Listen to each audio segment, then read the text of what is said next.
ஆ அது என்னன்னு தெரியலங்க. ஒரு 2, 3 நாளாவே இந்த பாட்டு என் மைண்டுக்குள்ள பயங்கரமா ஓடிட்டுருக்கு. ஒரு லூப் மாதிரி அடிக்கடி நானும் இந்த பாட்ட கேட்டுட்டே இருக்கேன். என்ன ரீசன் அப்படிலாம் தெர்ல. ஜென்ரலாவே நமக்கு ஒரு பாட்டு புடிச்சிருச்சுன்னா, நம்ம அத அடிக்கடி கேட்கறது வழக்கம் இல்லையா? ஸோ நம்மளே பார்த்துருப்போம் நெறையா பேரு. ஒரு மூவில ஒரு பாட்டு கேட்டுருப்போம். சடனா வந்துட்டு மைண்டுக்கு வந்திருக்கும். நம்ம அதே பாட்ட வந்துட்டு ஹிம் பண்ணிட்டுருப்போம். இல்ல சம்டைம்ஸ் பாடிட்டு இருப்போம். அந்த மாரிலாம் இருக்கும் இல்லையா? ஸோ அப்படித்தான். எனக்கும் வந்துட்டு ஒரு மூவி ஒரு 2, 3 நாளைக்கு முன்னால நான் பிரைம் வீடியோல ஒரு மூவி ஒண்ணு பார்த்தேன். அந்த மூவில வந்துட்டு இந்த சாங் வந்தது. ஆல்ரெடி ஒரு பரிச்சயமான சாங் மாரி தான் தெரிஞ்சது. பட் ஆனா எனக்கு என்ன சாங்கு அப்படின்னு சொல்லிட்டு தெரிலங்க. ஏன்னா அது ரொம்ப ஒரு ஃபேமஸான சாங்கு அப்படின்னு மட்டும் தெரிஞ்சதா, அவங்களுமே ரீமிக்ஸ் பண்ணி தான் யூஸ் பண்ணியிருக்காங்க அப்படின்னு. ஸோ நானும் இந்த ஓகே இந்த சாங் கேட்கலாம் அப்படின்னு சொல்லிட்டு யூடியூப்ல போயிட்டு சர்ச் பண்ணி கேட்டேன். அப்போ பார்த்தா அது ரொம்ப ஃபேமஸான ஒரு ஹிந்தி சாங்கு. லைக் அது டிஸ்கோ சாங்கு. பட் ஆனால் ரொம்ப ஒரு நல்ல ஒரு எமோஷனலாக சாங்கு அப்படின்னு சொல்லலாம். லைன்ஸ்லாம் சூப்பராக இருக்கும். ஸோ அந்த மாதிரி ஒரு சாங்கு. ஸோ எனக்கும் வந்துட்டு அந்த சாங் ரொம்ப பிடிச்சி போச்சு. நான் லைக் லூப்பில் கேட்டே இருக்கேன். நான் அடிக்கடி ஸ்டோரீஸில் போடுறேன். நானே நோட்ஸில் போடுறேன். நானே பாடுறேன். ஸோ என்னடா அந்த சாங்கோட அப்படியே ஒரு மாறி ஒட்டி போயிட்டேங்க. அப்படி இருக்குது. ரொம்ப ரொம்ப ஜாலியாக இருக்குது அப்படின்ருக்கு. ஸோ என்ன சொல்ல வரேன்னா லைக் வந்துட்டு மியூசிக் அப்படின்றது வந்துட்டு நம்ம லைஃப்பில் வந்துட்டு ஒரு பெரிய ப்ளே பண்ணுற ஒரு விஷயம். நம்ம எல்லாருக்குமே ஜென்ரலாங்க மியூசிக் பிடிக்காதவங்க யாருமே இருக்க மாட்டாங்க. ஏதாவது ஒரு கைண்ட் ஆஃப் வெரைட்டி மியூசிக் பிடிக்கும். சில பேருக்கு மெலடிஸ் பிடிக்கும். சில பேருக்கு ஃபோக் மியூசிக் பிடிக்கும். சில பேருக்கு ராக் பிடிக்கும்.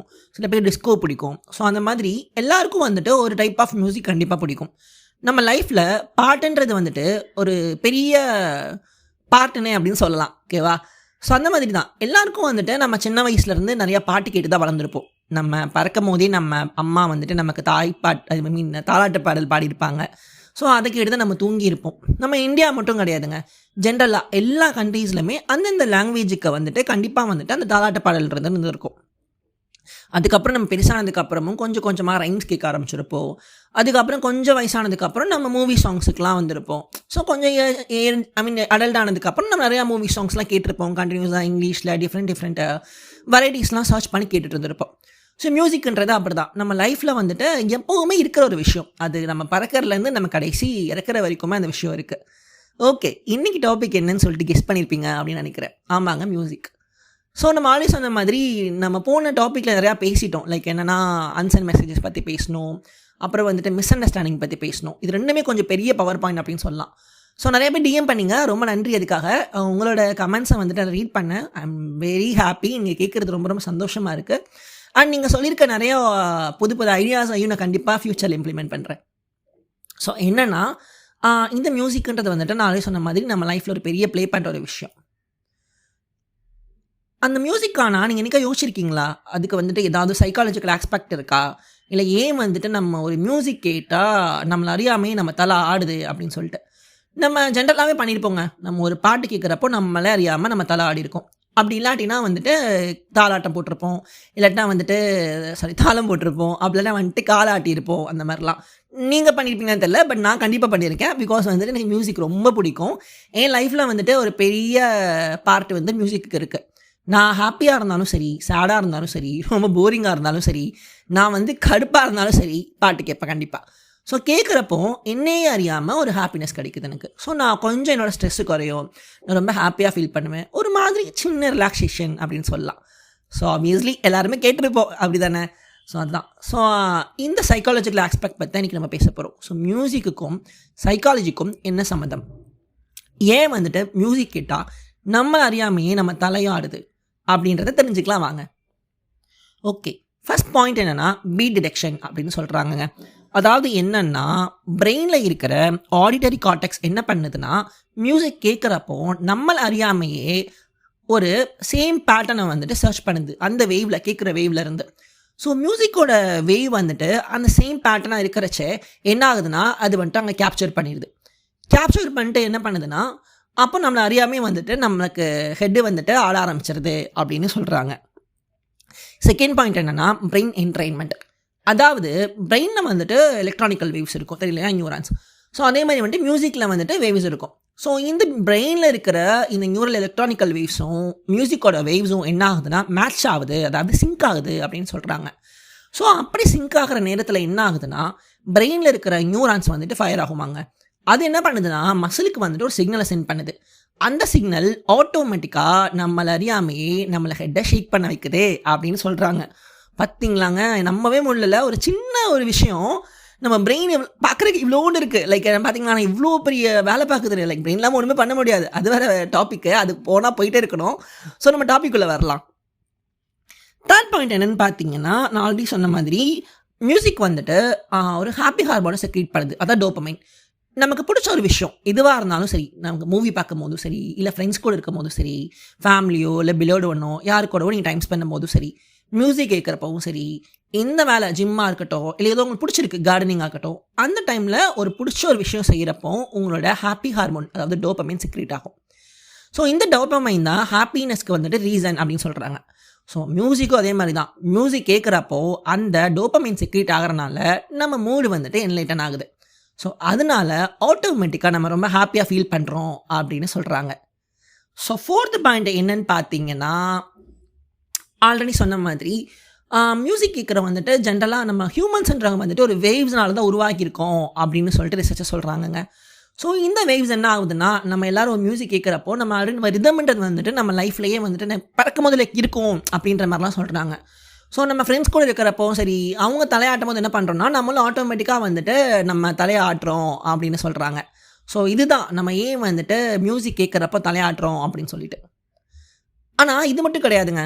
இன்னும் கொஞ்சமும் நான் தெரிஞ்சுக்க ஆசைப்பட்டேன். அதாவது என்னென்னா, சில மியூசிக்லாம் கேட்குறப்போ உங்களை அறியாமே வந்துட்டு ஒரு உணர்வு வரும் இல்லையா? லைக் வந்துட்டு ஒரு ஒரு ஸ்ட்ராங் மெமரி ஒன்று வரும் இல்லையா? ஏன் வந்துட்டு அந்த மாதிரி உங்களுக்கு ஃபீல் ஆகுது? எப்பயாவது யோசிச்சிருக்கீங்களா? இது நாள் வரைக்கும் நானும் பெருசாக யோசிச்சதில்லை, ஏன் அந்த மாதிரி ஒரு தாட் வருது அப்படின்னு சொல்லிட்டு. எனக்குலாம் சம்டைம்ஸ் ஒரு பாட்டு கேட்குறப்போ என்ன ஆகும்னா, ஒரு மாதிரி ஒரு ஒரு நாஸ்டாலஜிக் மெமரி வரும். ஸோ வந்துட்டு எனக்கு தெரியல, லைக் என்ன காரணத்துக்காக இந்த பாட்டு கேட்குறப்போ எனக்கு இந்த மெமரி வருது அப்படின்னு சொல்லிட்டு நான் அன்றைக்கி தெரிஞ்சுக்கலாம், அதாவது உங்களுக்கு சொல்லலாம் அப்படின்னு சொல்லிட்டு பார்த்தேன். ஸோ அதுக்கான காரணங்கள் கொஞ்சம் குட்டியாக பார்க்கலாம், ஓகேவா? ஸோ ஃபஸ்ட் திங் என்னென்னா, மியூசிக் வந்துட்டு எமோஷன்ஸோட கனெக்ட் ஆகிருக்கு அப்படின்னு சொல்கிறாங்க. ஸோ மியூசிக் எதோட கனெக்ட் ஆகிருக்குன்னா, நம்ம அடி பார்த்த மாதிரி ஞாபகம் இருக்கா, அமிக்டலா ஹைஜாக். ஸோ அமிக்டலா பிரெயினில் இருக்க அமிக்டலான்ற எமோஷ்னல் சென்டர் மெமரியும், அதே மாதிரி ஹிப்போகேமஸ் அப்படின்றது மெமரி சென்டர். ஸோ இது ரெண்டும் என்ன ஆகுதுன்னா, இது ரெண்டோடையும் பிரெயின் மியூசிக் கனெக்ட் ஆகுது. ஸோ ஆட்டோமேட்டிக்காக என்ன ஆகுதுன்னா, ஃபஸ்ட்டு எமோஷன் வந்துட்டு ஸ்டோர் ஆகிடுது மெமரிக்கு முன்னால். ஒரு பாட்டு கேட்குறப்போ உங்களுக்கு அந்த மியூசிக் தான் ஃபஸ்ட்டு மண்டையில் போகுது. லைக் ஒரு எமோஷன் நான் வந்துட்டு இது எமோட் பண்ணுதுன்னு சொன்னேன் இல்லையா? ஸோ அதே மாதிரி தான் எமோஷன் எமோட் பண்ணுறச்ச என்ன ஆகுதுன்னா, அது வந்துட்டு ஃபஸ்ட்டு ஸ்டோர் ஆகிடுது. அதுக்கப்புறம் என்ன பண்ணுறதுனா தான் மெமரி வந்துட்டு இது பண்ணுது. ஸோ வந்துட்டு உங்களை அதனால தான் எமோஷனோட இந்த மியூசிக் மெமரியோட கனெக்ட் ஆகிறனால உங்களை அறியாமையே உங்களுக்கு பிடிச்ச அந்த சாங்கோ வந்துட்டு இதாகும் போது உங்களுக்கு ஒரு நாஸ்டாலஜிக் மெமரி, நம்ம ஃபஸ்ட் டைம் கேட்ட மெமரியோ இல்லை உங்கள் பிடிச்சவங்க கூட இருக்கும் போது நீங்கள் அதை கேட்ட அந்த சாங்கோ வந்துட்டு நமக்கு ஞாபகம் வருது. நீங்கள் இந்த படம் பார்த்துருப்பீங்கன்னு தெரியும், முதல் நீ முடிவும் நீல வந்துட்டு அவங்க 2 பேரும் சாங் கேட்பாங்க இல்லையா? ஸோ அதுதான் வந்துட்டு ஒரு பெரிய பெஸ்ட் எக்ஸாம்பிள் அப்படின்னு சொல்லலாம். செகண்ட் விஷயம் என்னென்னா ரெப்பிடேஷன். ஒரு விஷயம் நம்ம பிரெயின் எப்படின்னா, ஒரு விஷயத்தை திரும்ப திரும்ப செய்கிறப்போ ஆட்டோமேட்டிக்காக மெமரியில் அது லாங் டைமில் ஸ்டோர் ஆகிடும். அதே மாதிரி தான் மியூசிக்கும், நீங்கள் திரும்ப திரும்ப ஒரு சாங்கை கேட்குறப்போ உங்களை அறியாமையே வந்துட்டு அது உங்கள் பிரெயின் ஸ்டோர் பண்ணிக்குது. அப்படின்ற இடத்துல நீங்கள் அகைன் அந்த மியூசிக் கேட்குறப்போ, ஓ அன்னைக்கு அந்த நேரத்தில் கேட்டோம் இல்லையா அப்படின்ற மாதிரி நீங்கள் எப்பெல்லாம் கேட்டிங்களோ அப்போல்லாம் வருது அப்படின்னு சொல்லிட்டு சொல்கிறாங்க. தேர்ட் பாயிண்ட் பார்த்தீங்கன்னா அடலசன்ஸ் பீரியட். அதாவது இந்த 18 வயசுலேருந்து 25 வயசு வரைக்கும், ஆக்சுவலாக 12 வயசுலேருந்து 25 வயசு வரைக்கும் சொல்லுவாங்க. ஸோ இந்த அடலசன்ஸ் பீரியடில் யங் டீன் பீரியட்லையோ இல்லை டீன் பீரியட்லையோ எங்கள் அடல்ட் பீரியட்லையோ நம்ம பிரெயின் வந்துட்டு ரொம்ப ஆக்டிவாக இருக்கும். அதாவது எல்லா விஷயத்தையுமே ஈஸியாக வந்துட்டு பதிஞ்சிரும் அப்படின்னு சொல்கிறாங்க. ரொம்ப டீப்பர் மெமரியில் போய் பதிஞ்சிரும் அப்படின்றாங்க. அந்த டைமில் நம்ம ஒரு மியூசிக்கோ ஒரு சாங்கோ கேட்குறப்போ என்ன ஆகும்னா, அது ஆட்டோமேட்டிக்காக டீப்பர் மெமரியில் வந்துட்டு பதிஞ்சிருது. ஸோ அதனாலேயும் வந்துட்டு உங்களுக்கு நாஸ்டாலஜிக் மெமரிஸ் வந்துட்டு வருது அப்படின்னு சொல்லிட்டு சொல்கிறாங்க. ஃபோர்த்து பாயிண்ட் பார்த்தீங்கன்னா, மியூசிக் ஆல்ரெடி சொன்ன மாதிரி எமோஷன்ஸை வந்துட்டு இமோட் பண்ணுதுன்னு சொன்னேன் இல்லையா? ஸோ அதுதான். ஸோ எமோஷனோட எமோட் பண்ணுறப்போ என்ன ஆகுதுன்னா, அது ஒரு மெமரியை வந்துட்டு லைக் உங்கள் நாஸ்டாலஜிக் மெமரி கொடுக்குது. அது எப்படின்னா உங்களோட பழைய செல்ஃப்க்கு உங்களுக்கு திரும்ப கொண்டு போகுது அப்படின்னு சொல்கிறாங்க. இது கேட்குறதுக்கு கொஞ்சம் இன்ட்ரெஸ்டிங்காக இருக்கு இல்லையா? ஒரு மியூசிக் கேட்குறப்போ நம்மளோட பழைய செல்ஃப்க்கு போயிட்டு வருது. அதாவது வந்துட்டு இப்போ நான் கேட்டுட்ருக்கேன், இன்றைக்கி ஒரு பாட்டு கேட்குறேன்னா நான் அந்த பாட்டு எனக்கு கேட்டிருப்பேன் சின்ன வயசில். நான் அந்த சின்ன வயசுக்கே போன ஒரு ஃபீல் இருக்கும். ஆனால் அது பெர்மனன்ட் கிடையாது. அது கொஞ்சம் கஷ்டம் தான் கேட்குறப்போ. பட் ஆனால் ஒரு டெம்பரவரியான ஒரு நாஸ்டாலஜிக் மெமரியை வந்துட்டு உங்களுக்கு கொடுக்குது அப்படின்னு சொல்கிறாங்க. ஃபிஃப்த்து பாயிண்ட் பார்த்தீங்கன்னா ப்ரெடிக்டபிலிட்டி. அதாவது மியூசிக் வந்துட்டு ஒரு சேஃப்டி ஃபீல் உங்களுக்கு கொடுக்குது. ஜென்ரலாகவே ஆல்ரெடி சொன்ன மாதிரி மியூசிக்னால வந்துட்டு உங்கள் எமோஷன்ஸை ஈஸியாக எமோட் பண்ண முடியும். அதுக்காக வந்துட்டு நீங்கள் சேட் டைமில் வந்துட்டு சேட் சாங் கேட்டிங்கன்னா உங்களை மியூசிக் வந்துட்டு சேடாக ஃபீல் பண்ண வைக்குமா அப்படின்னு கேட்டால் அது கிடையாது. பிகாஸ் நான் அதையும் பார்த்தேன். எந்த ஒரு மியூசிக்கும் வந்துட்டு உங்கள் எமோஷனை ரொம்ப ஹை லெவலில் எமோட் பண்ணுமே தவிர்த்து உங்களை வந்துட்டு லோ பண்ணாது. அதாவது டிப்ரெஷன்லையோ இல்லாட்டினா சேடான ஒரு மூடுக்கு கொண்டு போகாது. அது வந்துட்டு நீங்கள் யோசிக்கிறனாலையும் உங்கள் சுச்சுவேஷனும் உங்கள் ஓவர் திங்கிங் தான் காரணம் அப்படின்னு சொல்கிறாங்கங்க. ஸோ இதுதான் ஃப்ரெண்ட்ஸ், லைக் என்னென்னா மியூசிக்கை வந்துட்டு ஏன் நம்ம கேட்ட தலையாட்டுறோம், அதுக்கப்புறம் வந்துட்டு அதோட நாஸ்டாலஜிக் மெமரியே நமக்கு வருது அப்படின்ற ரீசன்லாம் இதில் தான் இருக்குது. ஆனால் என்னென்னா இதில் பெருசாக சைக்காலஜிக்கல் ஆஸ்பெக்டே இல்லையே, மியூசிக் வேறு எதுவுமே பண்ணாதா அப்படிலாம் கேட்டிங்கன்னா அதுக்கு இந்த எபிசோடில் சொல்ல முடியாது. நெக்ஸ்ட் எபிசோடு வரைக்கும் வெயிட் பண்ணுங்கள்.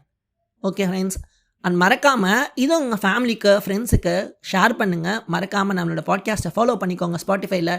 அண்டு எவ்ரி புது எபிசோடும் ஒவ்வொரு வாரமும் Monday, Wednesday, Friday night 10 PM கண்டிப்பாக ஸ்பாட்டிஃபைல ரிலீஸ் ஆகும்.